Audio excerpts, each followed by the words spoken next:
পিছিয়ে পড়া গ্রামীণ ও আদিবাসী এলাকার শিশুদের শিক্ষার মূল স্রোতে যুক্ত করার লক্ষ্য নিয়ে রায়গঞ্জের বিন্দোলের মোহিনীগঞ্জে শুরু হয়েছে একল বিদ্যালয়ের আচার্যদের বার্ষিক প্রশিক্ষণ পর্ব। রাষ্ট্রীয় স্বয়ংসেবক সংঘের আদর্শে অনুপ্রাণিত একল অভিযানের উদ্যোগে আয়োজিত এই প্রশিক্ষণ শিবিরে জেলার 4টি ব্লক থেকে প্রায় 50 জন মহিলা আচার্য অংশগ্রহণ করেছেন।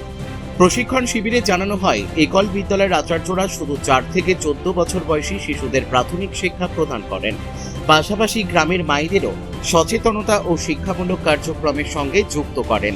শিক্ষা, স্বাস্থ্য, পরিবেশ সচেতনতা, পারিবারিক মূল্যবোধ এবং সামাজিক উন্নয়নের বিভিন্ন বিষয় নিয়েও নিয়মিত কাজ করা হয়।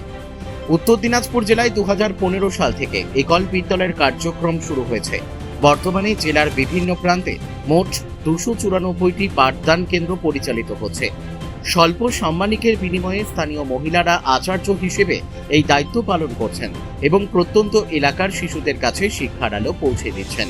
বার্ষিক এই আচার্য অভ্যাস বর্গে উপস্থিত ছিলেন প্রণব বন্ধু লাহিড়ী, তারক মুখার্জি, মিতালি মুখার্জি সহ একল অভিযানের অন্যান্য কর্মকর্তারা। প্রশিক্ষণের মাধ্যমে আচার্যদের পাঠদানের দক্ষতা বৃদ্ধি, সমাজ ও পরিবার গঠনে তাদের ভূমিকা আরও সুদৃঢ় করা এবং গ্রামীণ শিক্ষা ব্যবস্থাকে শক্তিশালী করার উপর বিশেষ গুরুত্ব দেওয়া হয়। আয়োজকদের দাবি, এই ধরনের প্রশিক্ষণ ভবিষ্যতে গ্রামীণ সমাজে শিক্ষার প্রসার, সামাজিক সচেতনতা বৃদ্ধি এবং শিশুদের সার্বিক বিকাশে গুরুত্বপূর্ণ ভূমিকা পালন করবে।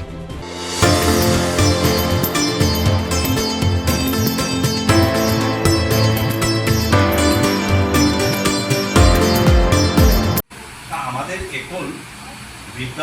একল বিদ্যালয় একটা গ্রাম কেন্দ্রিক, যেখানে আমাদের শিক্ষা যেখানে পৌঁছাতে পারে না,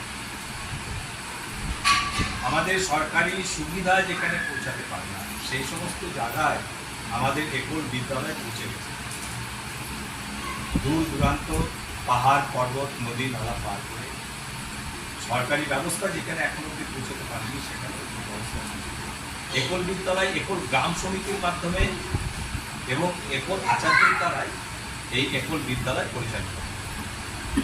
একল গ্রাম কেন্দ্রিক এবং সামান্য মানধানের মাধ্যমে আমরা আজকে যারা এখানে আচার্য উপস্থিত হয়েছি, তারা দেশের জন্য, দেশের সেবার জন্যই আমরা কিন্তু আজকে আমরা এখানে উপস্থিত হয়েছি, কাজে আমরা নিয়োজিত হয়েছি।